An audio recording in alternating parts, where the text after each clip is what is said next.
The topic is democracy on the Horn of Africa, and we're fortunate to have with us two individuals from Ethiopia to talk about it from the point of view of Ethiopia as well as the point of view of Kenya, where a recent election was held. And of course we have already explained Mr. TDemeke's situation, and now Ms. JHilt will give us some information in relative to Kenya and some of the things associated with Kenya and the Horn of Africa. Well, certainly my heart breaks for Kenya now, not just because of the thwarted democracy there, but also because of what Kenya has represented and continues to represent in East Africa. Kenyans have always been at the forefront of creating and sustaining stability in the region. A very significant portion of humanitarian assistance and aid to Southern Sudan, to Ethiopia and various regions has come from Kenya. And so with 250,000 people displaced and the recent deaths, the humanitarian crisis that is looming as a result of that should be is a very significant problem. But for that reason, we should care about Kenya because Kenya has cared and does care about surrounding countries. So it's very important.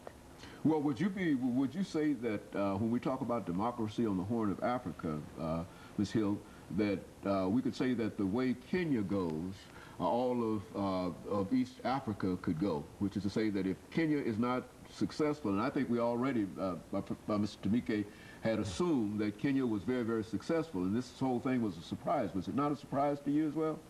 Well, it's a surprise, Kenya having a background of colonialism. There might be an inheritance of some form of democracy, but in spite of that, as you see, many people died, and it's rather surprising to me. Now, what impact would this have with what goes on in Kenya? What impact does that have on Ethiopia? Well, in Ethiopia, the case has been testified. Amnesty International has recorded it. In the year 2005, during the election, it was a blatant denial of the people's right. Many people were killed, and the leaders of the opposition was charged with treason for exercising their democratic right. And this government is a brutal and a dictator one. And had it not been for support of the West, honestly, that government wouldn't have been there. But thank God, there is a bill right now on the table of the Senate, which we call HR 2003. HR 2003 basically is the Ethiopian Democratic Act. It has passed unanimously in the Congress. This bill introduces the protection of the human rights, so that they will not, any government will not take it for granted. All the money, all the taxpayers' money that is being delivered there will not be spent to suppress and oppress the people.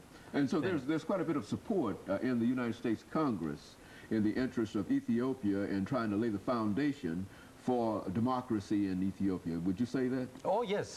In fact, what I would like to add in here is the United States government, this current government of Ethiopia is quote-unquote an ally against terror. Terror.